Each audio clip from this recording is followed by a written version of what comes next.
Wisconsin Eye's Campaign 2024 programming is sponsored by Wisconsin Counties Association, Nicolet National Bank,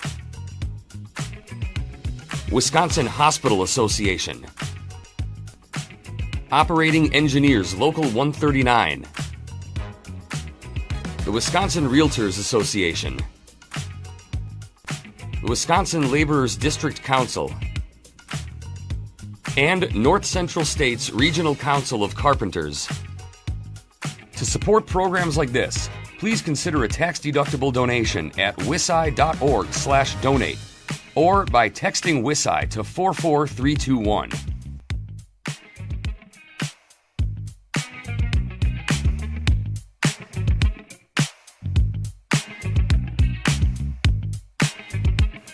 Paul Hambleton from Hudson is the Democratic candidate for the 10th Senate District.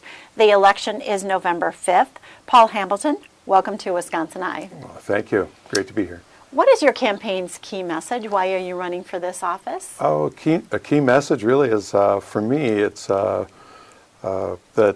it's time for some changes. Our state has had a conservative legislature now for quite a while. When I first stepped into my classroom as a special ed teacher in 1990 or early 1990s, that's kind of what I've worked under, and we've seen a lot of things happen since then. Kind of restricted funding for public schools, restricted funding for municipalities for a lot of reasons, some good, some not so good, and it accelerated under Scott Walker in 2010. We saw Act 10 happen, a lot of changes to our public funding for schools as well as for municipalities, and through today. We've had gerrymandered maps, and those things were changed this last year.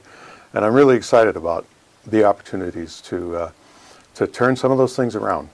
So here I am, a public school teacher, retired public school teacher, and really interested in taking a new direction.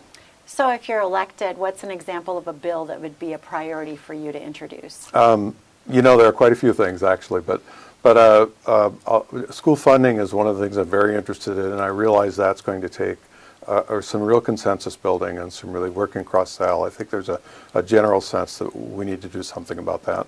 But I will say, as a person who started off as a special ed teacher, I really see a deep need for better reimbursement of special ed costs. Special ed has really become a major contributor to some of the funding crisis that we have. It's not reimbursed. It's a mandatory service. It is reimbursed to some degree, but not to a degree that we need. And a corollary to that would be mental health, that there are some real serious mental health concerns, not just with children, but across the board. And that's an issue near and dear to my heart. I feel we need to do a number of things around that in our state to make sure people get access. So perhaps you've already answered this question, but if you're elected to the Senate, you'd be entering during a biennial budget year, and the state's projected to have more than a $4 billion surplus now. What would be your top two priorities for use of the surplus funding? Obviously, I think there's some tweaks we can use that surplus for to help with school funding. That's an ongoing cost, however, so I'm a little bit concerned about using a surplus to meet an ongoing cost. We'd have to look at that. I think there are some things we could do immediately in terms of cost of living issues for folks, because I hear a lot about that when I'm knocking doors with people. And one thing that seems to intersect with a lot of things is young families are really facing a challenge as far as child care. But another challenge there is elder care. Some of those same families also have elderly folks in their family that they're also having to help. These are also small business opportunities, especially in rural Wisconsin. If you are a daycare provider, that's a small business. But we're not compensating those people well enough for them to sustain a business. Same goes for elder care. Elder care, we're entering into a time when I think we're going to have a crisis in elder care. A lot of senior residents in our rural communities are going to need more help. That also could be a well-paid job. It's not right now. So we could do some things there, I think, to help build that capacity of elder care as well as child care, especially in our rural areas, but also in our urban areas, because we're going to need those things to build our workforce so that folks can go to work. What about tax cuts or tax reform? Is that part of your platform in any way? I think there are ways to use that to for middle-class families who need a boost in terms of, child care has become about as expensive as sending a kid to college, and it's also not even available. That's an area where to have both mom and dad go to work, or however a family's arranged, we're going to need to find ways for people to have child care services. So you're talking about a tax credit of some kind? Some kind of a tax credit for young families that have children. You've mentioned K-12 education as a priority for you. I want to ask you again, what's working well in K-12 education, and what are some things that need to change? There are a lot of things working well. I think public schools are, in rural Wisconsin, and that's most of my district, they are really the heart and soul of some of the small towns. That's where the community gets together. It's where kids get together, sports teams, all the things that really build it. And it's an economic driver in a community to have those. So they play a really strong role in the community. What's not working well right now is because of the lack of, and there was a somewhat of improvement with this, but still we see on November 5th, in fact, 120 districts in the state are going to levy overrides just to survive, just to keep the doors open and keep teachers in the school. And that's having an impact on senior citizens on fixed incomes in those communities. That's the kind of thing that is going to continue to erode. So that's some gaps we have to fill. What about the state's higher education system? 4-year colleges, 2-year colleges, technical colleges? What does the future of that system look like to you, and where should the legislature focus? It's on a track that I'm not happy with. I'm a UW grad myself. It seems as though to me, and I need to study this some more myself, but it hasn't been on a sustainable funding track. So part of the problem with declining enrollment is in fact that it has become more expensive. There have been some things that happened within the system that have caused folks to leave. Some of our best and brightest professors have left with their grants. There's been some real dislocation. I see there is a huge funding request now coming. Do you support that? I think it's something we have to look at, because I think those are necessary to revitalize and to move things forward. But it's not just funding. There's something within that system that we need to take a look at to give those folks. UW River Falls is in my district. Stout is close by. Both of those are very strong institutions in Senate District 10 area that support a lot of the students. Some of the kids that I had in my when I was teaching English in high school that went on to those schools. They're very important places. So I'm just hoping we can keep them, those strong institutions that are there. What do you see as the state's largest workforce development challenge, and how would you propose to address it? Well, we do have, kind of a population crisis happening now. And there are probably a number of reasons for that. That one's a hard one on its own to do. But we also have, a real burgeoning manufacturing sector. I think and that's a real positive sign.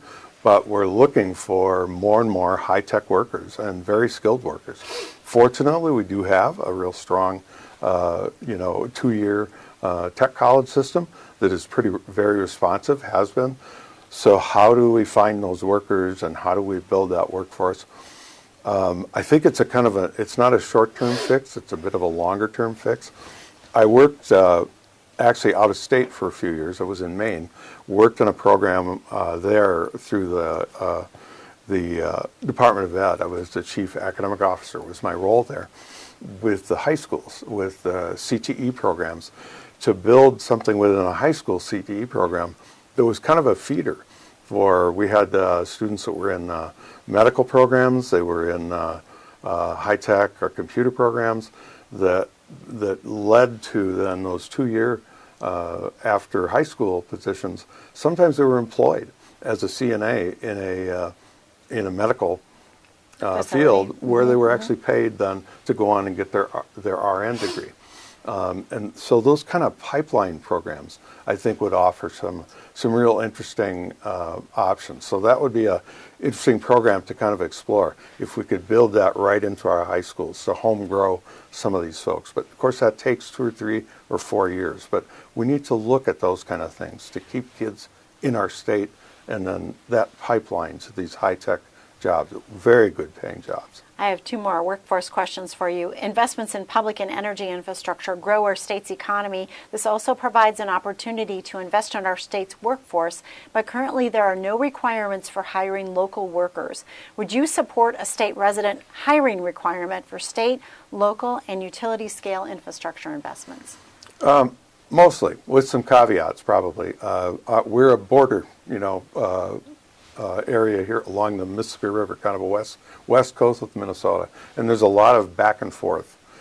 So I would be a little bit concerned about saying, only Wisconsin. St. Croix Valley maybe, because we do get folks that come over from both sides of the river, and folks from our side of the river go to Minnesota. There's a lot of exchange. But I like the concept of keeping things local. Sure. Employee classification is an issue in the construction industry. Some employers misclassify workers as independent contractors or pay them in cash off the books. This lowers costs by avoiding payroll taxes and unemployment insurance, and it puts compliant companies at a disadvantage when bidding on projects. Plus, misclassified workers may be denied minimum wage protections or overtime pay. Are you aware of this issue, and what should be done about it? I'm very aware of that issue, and I think it has a lot of ramifications in fairness to employers that are playing it straight, but it also has ramifications for those folks, job safety issues, even people that are injured on the job that have no protections, particularly in the construction industry. It really is a problem. Probably even overlapped somewhat with the illegal immigrant issues, the problems that we have, that a lot of folks talk about how is this, who is being hired and how. So yeah. What should the state do about it, do you think? Well, it's illegal to hire somebody that's not properly registered and employed, but I think it's a real issue. Affordable rental housing is an issue in Wisconsin. Some support government-imposed rent control, while others argue keeping rent artificially low will decrease rental supply and increase prices. What is your sense of housing as an issue, and what best addresses rental housing affordability? Rent control, building more rentals, or some other solution? I'm not a fan of rent controls, kind of a top-down measure. I think there are other ways to approach rational rent, different ways of subsidizing or helping developers to build some kind of affordable housing. And there are some interesting models that I've looked at, cooperative housing, where there's a kind of a partial ownership stake that can happen. But we also run into a lot of, zoning kind of happens more on a local level. And if the state tries to say you have to allow this kind of housing kind of from a top-down zoning, you really run into a lot of issues, because locals like to have say over what kind of housing gets built in their neighborhoods. So these are really tough conversations, and Wisconsin has gotten to a point, and I think it's true in my neck of the woods up in St. Croix County, certainly, and I think it's probably true everywhere.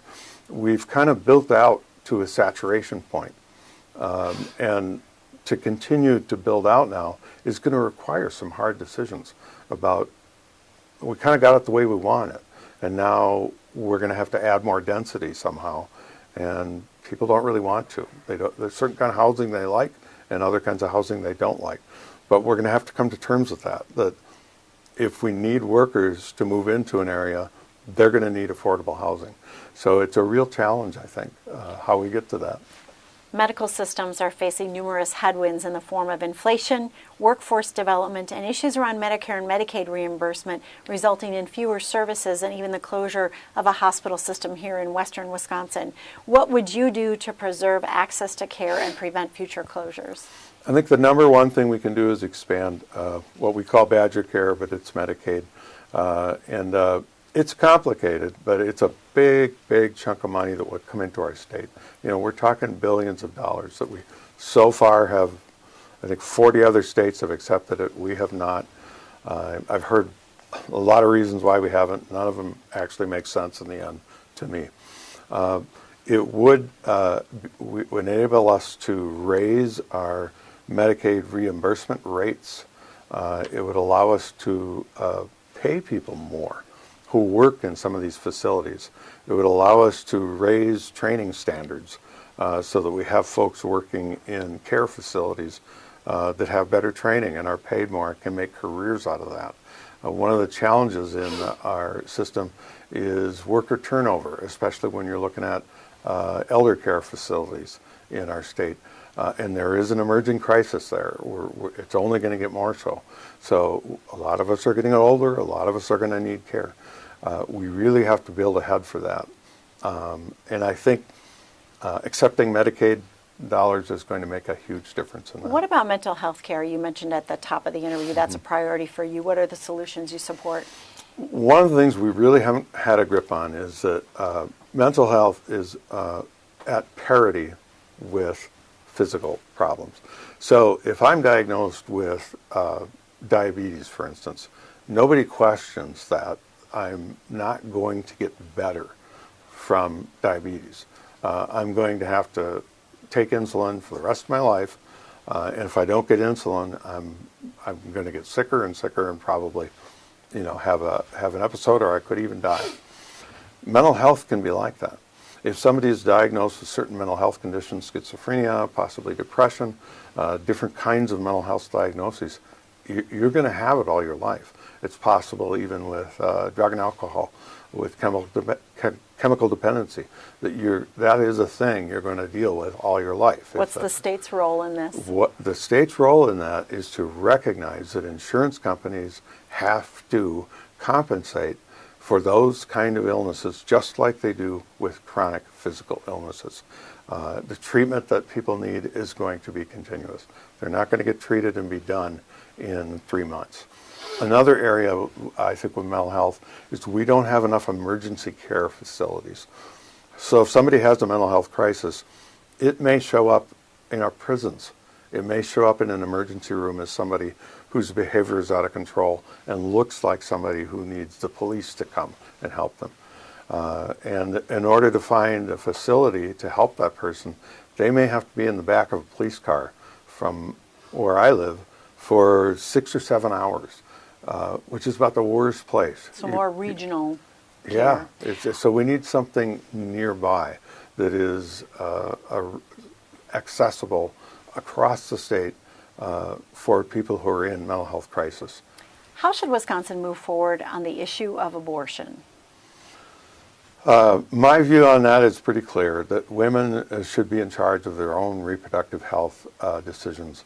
And it's a woman, her doctor, and her family, and it's as simple as that. So I would be in favor of legislation that restored, the Roe v. Wade.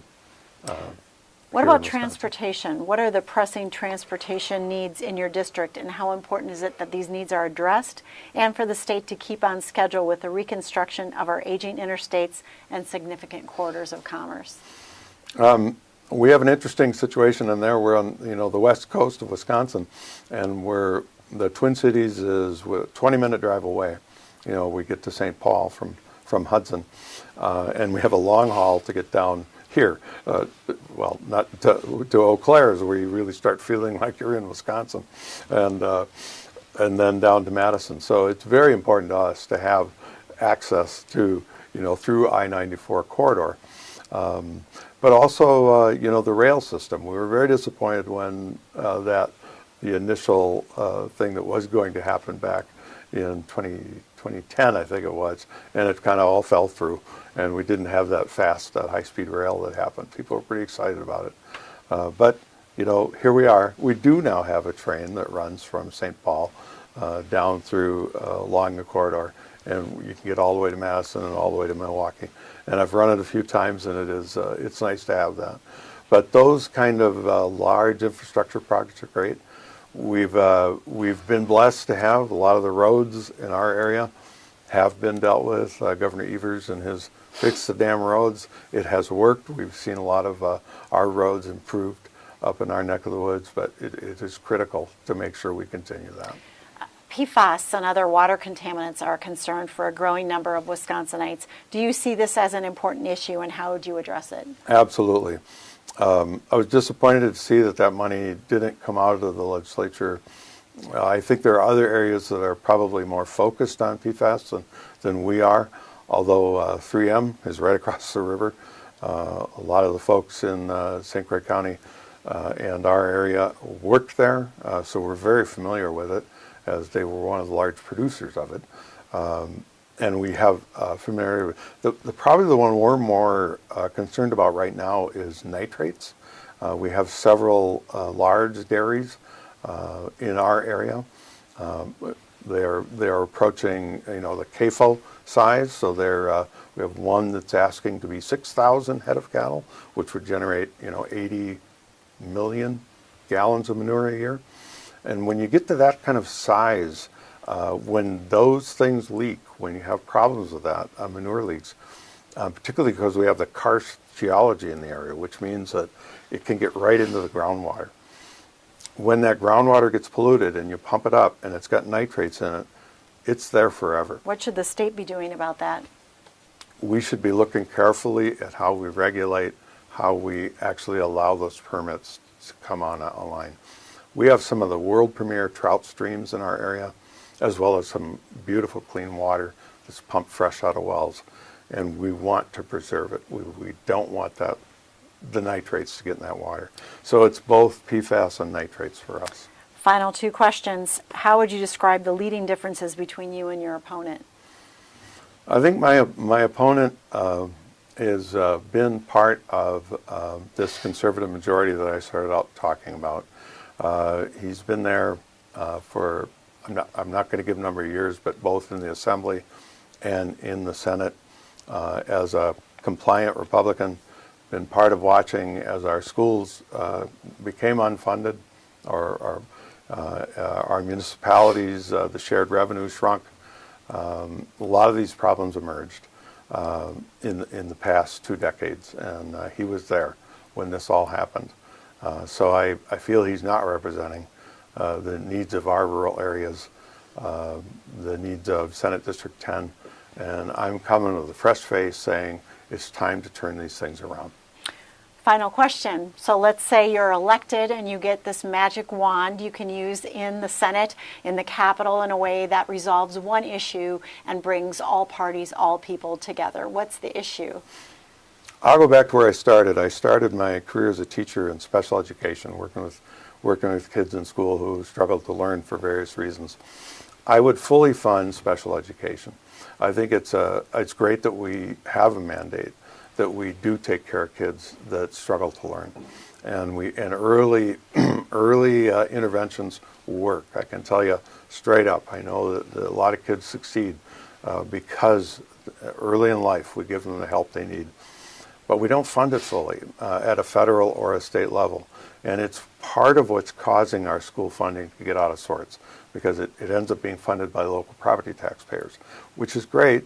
It's good that everybody does that, but it's something that needs to be funded by our state. So if I could wave a wand, I'd say let's fund that and help those kids as a whole, so that it doesn't fall just on our local property tax folks. Well, thank you, Paul Hambleton from Hudson, the Democratic candidate for the 10th Senate District. The election is November 5th. Paul Hambleton, thank you for talking with Wisconsin Eye. Thanks for this opportunity. This programming is brought to you by our generous sponsors. Thank you for watching.